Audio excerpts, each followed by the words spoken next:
बच्चों, स्वागत है आपका प्रियांश क्लासेज के यूट्यूब चैनल पर। हम इस वीडियो में पिछले ही वीडियो से हम लोग रिवाइज कर रहे हैं। एक्सरसाइज 4 से रिवीजन का वीडियो बना रहे हैं। रिवीजन में हमारा 4.1 हो गया है। आज रिवीजन की वीडियो में हम देखेंगे क्या 4.2 में जो भी समस्याएं दी हुई हैं, जो भी क्वेश्चन दिया हुआ है उसको अच्छे से लगाएंगे, उसको जानने का प्रयास करेंगे, समझने का प्रयास करेंगे, क्यों ऐसे ही लग रहा है, कैसे लगेगा, ठीक, उसमें क्या क्या समस्याएं हैं उसको जाने पे दिया। इसमें जान और जीवंती दोनों के पास कुल मिलाकर 45 कंचे हैं। दोनों 5-5 कंचे खो देते हैं और अब उनके पास कंचों की संख्या का गुणनफल 124 है। हम जानना चाहेंगे कि आरंभ में उनके पास कितने कंचे हैं। बता दिया जाएगा, कोई दिक्कत नहीं है।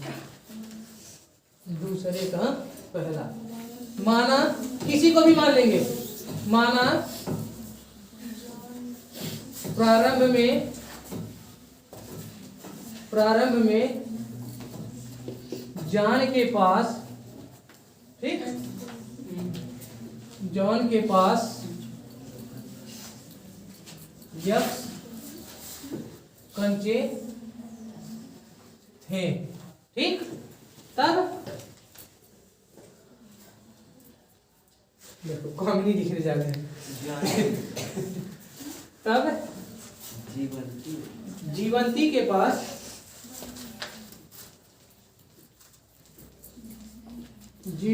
पास कितने कंचे रहे होंगे? x -5। यही फंसते हो तुम लोग, यही फंसते हो। दो लोग हैं, दोनों के पास मिलाकर के 45 रुपए हैं। 45 माइनस एक्स की x minus 45, 45 minus x, 45 minus x. अगर दो लोग हैं, दोनों के पास 45 रुपया है, एक के पास अगर 20 रुपया है तो दूसरे के पास कितना होगा? 25 आएगा कैसे? 45 में से घटाने के बाद ना। तो एक के पास जब एक्स हो गया तो दूसरे के पास 45 माइनस एक्स, ठीक, कोई दिक्कत? यही इस क्वेश्चन का रीड है। यही यहां मिस्टेक किए तो क्वेश्चन कभी नहीं लगा पाओगे। तब जीवंती के पास प्रारंभ में 45 माइनस एक्स कंचे रहे होंगे, ठीक। यही गड़बड़ किए थे तुम लोग हाफ ईयरली वाले एग्जाम में। वो जो क्या दो संख्याओं का योगफल 26 था ना, 26 या 27, तो उसमें हाँ एक संख्या x मान लिए, दूसरा जो है उसमें से घटा रहे हो, x में से 26 घटा रहे हो, हाँ, तो वहां गड़बड़ किए थे। यही अब जो है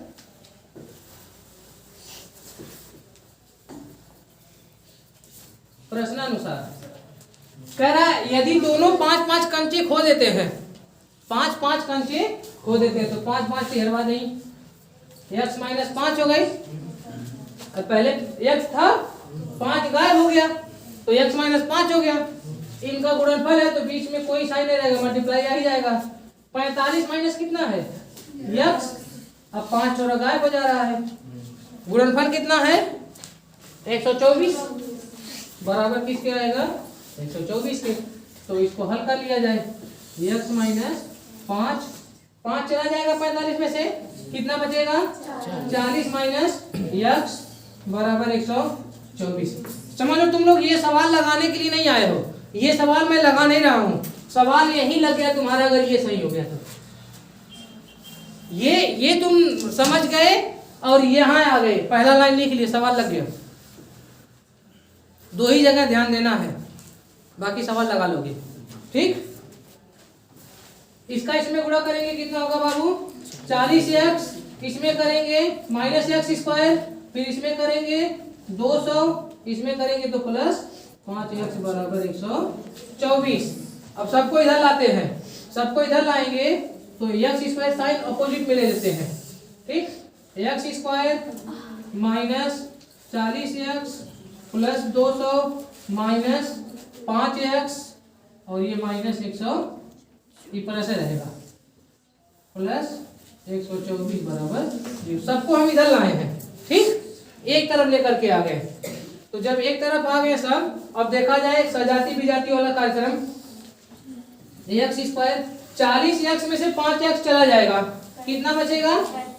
माइनस का 35x, क्योंकि 40 ज्यादा है। ठीक, इसको इसमें जोड़ेंगे कितना होगा? 324 प्लस का 324 बराबर 0। ठीक है, बराबर 324 सही है।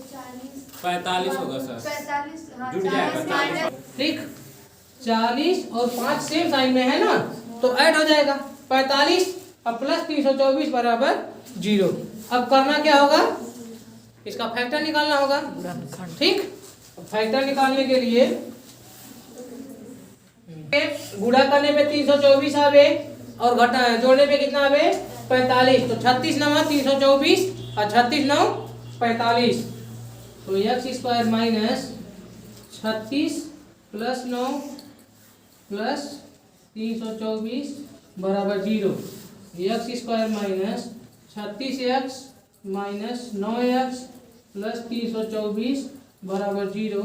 x² minus 36x minus 9x, इस माइनस से ये प्लस क्या हो जाएगा? माइनस हो जाएगा बराबर 0। तो x² यहाँ से कॉमन अब लिया जाए, कॉमन क्या हो जाएगा? x। तो x माइनस 36 होगा और यहाँ से क्या कॉमन होगा? 9 पूरा कॉमन हो जाएगा। Yes sir. 9 कॉमन लेंगे तो x माइनस 36 बराबर 0 ऊपर लिखें। तो ये x माइनस 9 एक कोष्टक में आ जाएगा, एक कोष्टक में x माइनस 36 बराबर 0। ठीक, अब क्या करेंगे? यदि x माइनस 9 बराबर 0 तो x बराबर कितना हो जाएगा? 9। अब पुनः अगर x माइनस 36 बराबर 0 तो x बराबर कितना होगा? 36। अब x के दो मान आ गए, दोनों पॉजिटिव में। अगर कोई माइनस में होता, निगेटिव में, तो उसको तो हम उड़ा देते, क्योंकि जो है कंचों की संख्या कभी ऋणात्मक नहीं हो सकती है। ठीक, लेकिन अब समस्या हो गया, किसको हम माने? हमारा 9 सही होगा कि 36 होगा? दोनों सही है। इसमें आइदर आर वाला केस आ जाएगा। आइदर आर वाला क्या होता है? अतः जॉन के पास अब जॉन के पास यदि प्रारंभ में 9 कंचे रहे होंगे तो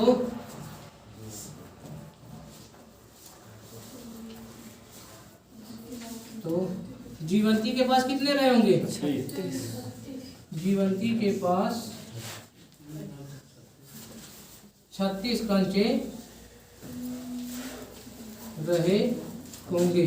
ठीक, रहे होंगे। केस फर्स्ट हो गया ये। और दूसरे में यदि जॉन के पास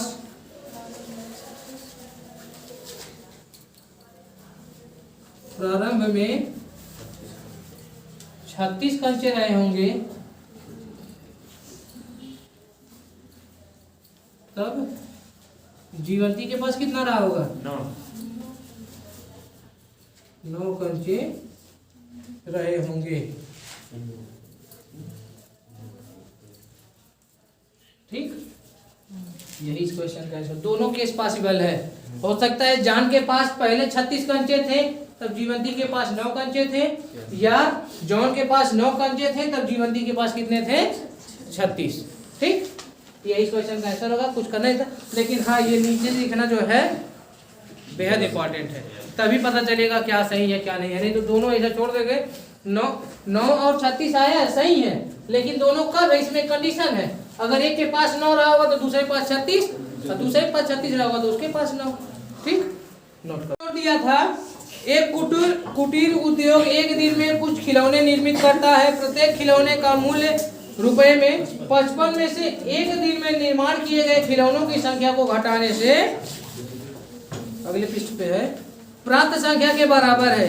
किसी एक दिन कुल निर्माण लागत 750 थी। हम उस दिन निर्माण किए गए खिलौनों की संख्या ज्ञात करना चाहेंगे। ठीक, तो कैसे ज्ञात करेंगे? वही वाला है जॉन जीवंती वाला। कोई ज्यादा चक्कर नहीं है। दूसरे का दूसरा माना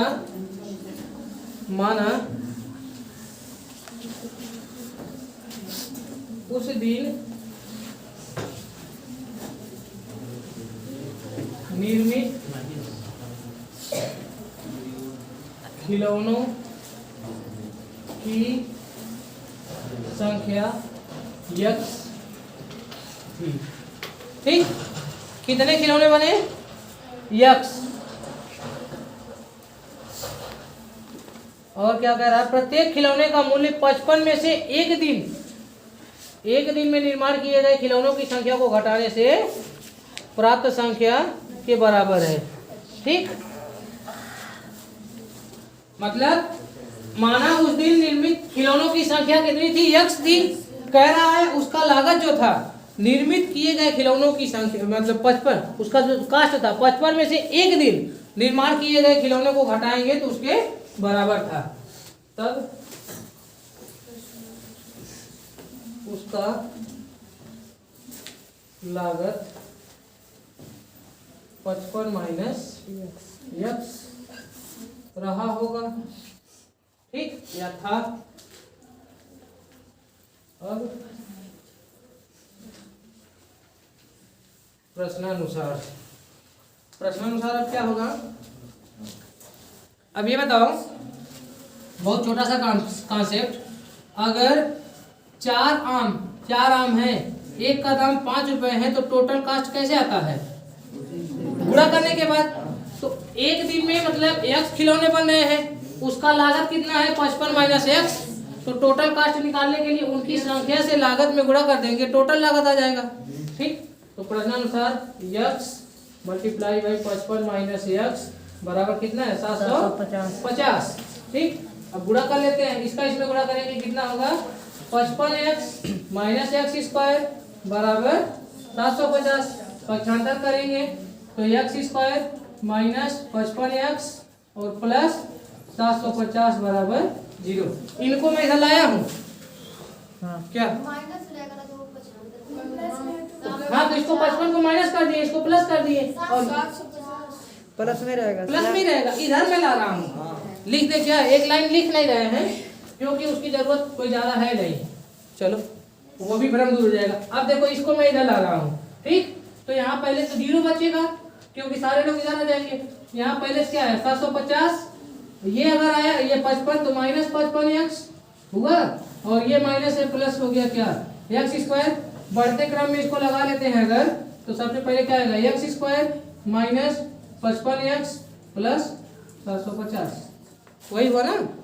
तो हमने इसको डायरेक्ट लिख दिया था, डायरेक्ट कर सकते हैं। बराबर 0। अब इसका फैक्टर निकालेंगे। 30। हाँ, 25 दिया 75, 750 हो जाएगा। x स्क्वायर माइनस 30 और प्लस 25 प्लस 750 बराबर 0। तो x square minus 30x minus 25x plus 750 बराबर 0। तो x स्क्वायर माइनस 30x, एक ब्रैकेट में यहाँ माइनस बाहर हो जाएगा तो 25x, अब ये प्लस माइनस हो जाएगा 750 बराबर 0।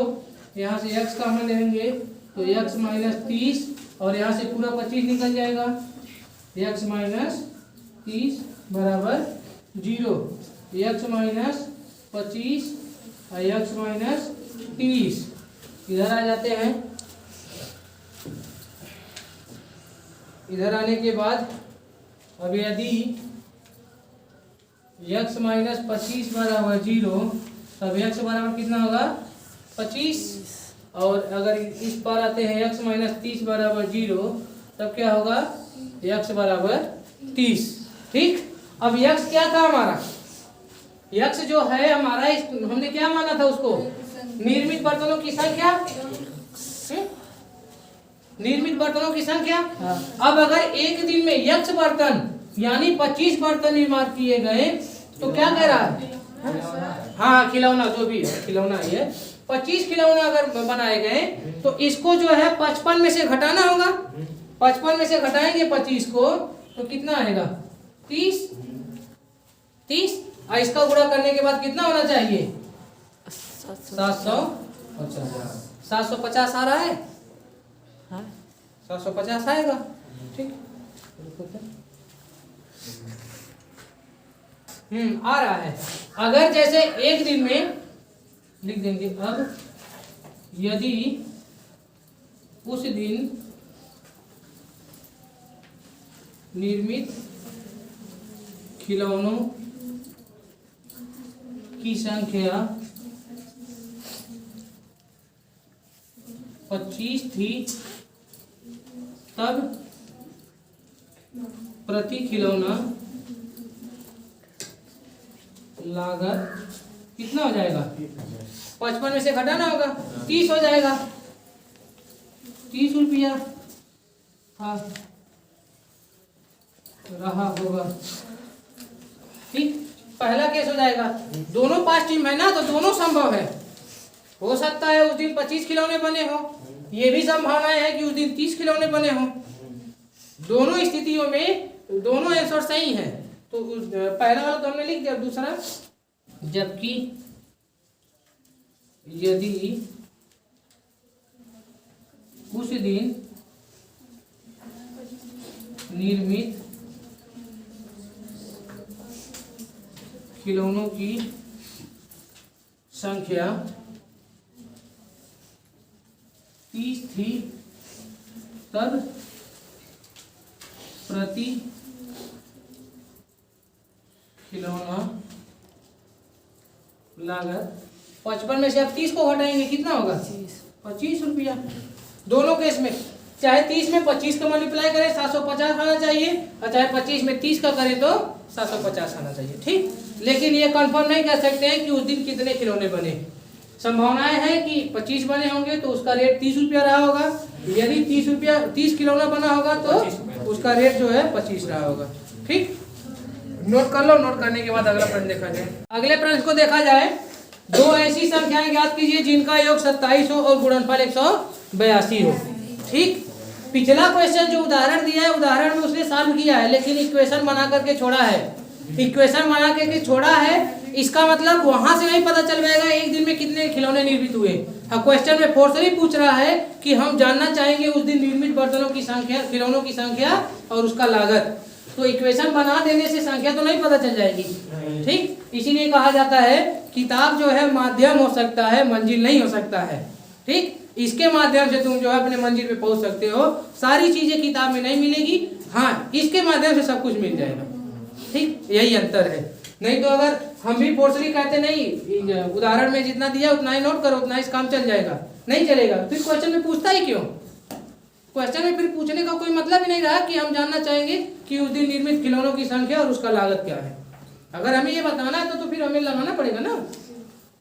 जो हमने मान रखा था कि निर्माण किए गए खिलौनों की संख्या x, तो उसके माध्यम से तो हमें आंसर ला करके बताना ही पड़ेगा। नहीं तो वो बात वो कह देता क्वेश्चन में कि इक्वेशन बना करके हमको दीजिए, इक्वेशन बना करके छोड़ दीजिए वहीं, तब हम वहाँ छोड़ देते तब सही होता। इसीलिए लगाना पड़ेगा। कुछ चीजें जो है किताबों से अलग और हट करके सोचना पड़ेगा, उससे आगे। ऐसी दो संख्याएं ज्ञात कीजिए जिनका योगफल 27 हो। ठीक, तीसरा प्रश्न है, माना पहली संख्या x है। ठीक, अब दो संख्या है, एक संख्या x हो गया तो दूसरी संख्या क्या होगी 27 माइनस एक्स। 27 माइनस एक्स इसलिए कि x की कुछ तो वैल्यू होगी जो जोड़ने के बाद जो है दूसरी संख्या में 27 हुआ होगा। अब यही अगर बाई मिस्टेक तुम 27 प्लस एक्स लिख दो तब तो x की कोई तो वैल्यू आएगी। अगर एक ही आ जाए तब तो ये 27 प्लस 1 28 हो जाएगा। और जबकि वो क्वेश्चन में पहले ही बोल दिया दोनों का योग कितना है 27। तो प्लस माइनस में कंफ्यूज नहीं होना है, माइनस ही रहेगा। जब योग देगा तो माइनस, अंतर देगा तो प्लस हो जाएगा। ठीक, अगर कहता है कि दो संख्याओं का अंतर जो है 27 है, तो अगर उनमें से एक संख्या हम x लेते तो दूसरी संख्या क्या हो जाता 27 प्लस x हो जाता। ठीक, तो ध्यान देना, जब योग कहेगा तो माइनस, अंतर कहेगा तो प्लस। तब दूसरी संख्या कितनी होगी 27 माइनस यक्स होगी। ठीक, अब प्रश्नानुसार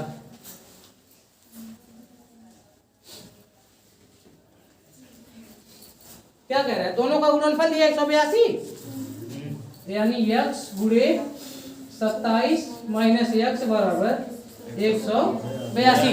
ठीक, हाफ ईयरली में आया हुआ था और सब ने गलत किया था इसको। ठीक, 27x माइनस एक्स स्क्वायर बराबर 182। इसके पहले जैसे पक्षांतर किया वही वाला है। ठीक, सबको इधर ला लेते हैं तो इधर 0 बचेगा, 182 पहले से है, 27 आएगा माइनस 27x और ये प्लस एक्स स्क्वायर, तो 0 बराबर कितना हो जाएगा, बढ़ते घात में लिख लेते हैं, घटते घात में, तो x square minus 27x plus 182 या x square minus 27x plus 182 बराबर 0।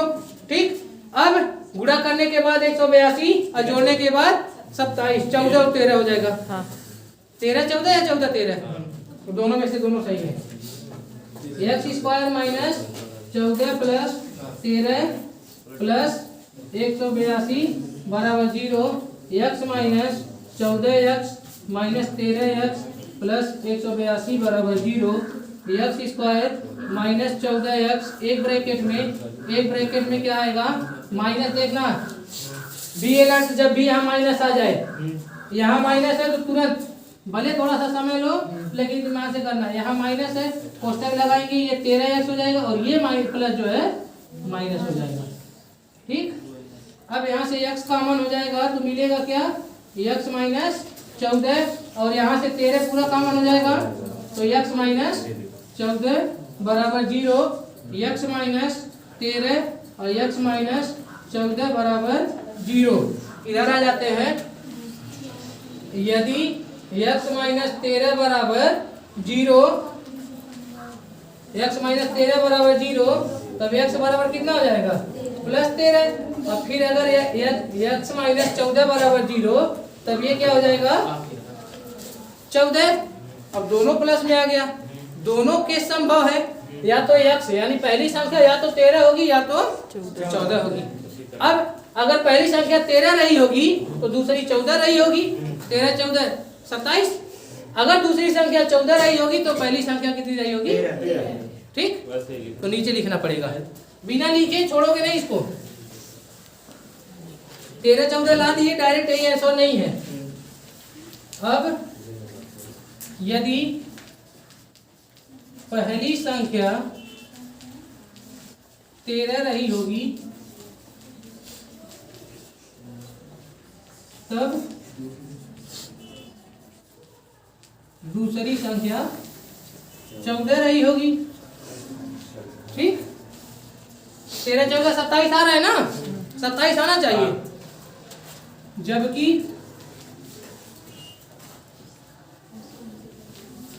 जब पहली संख्या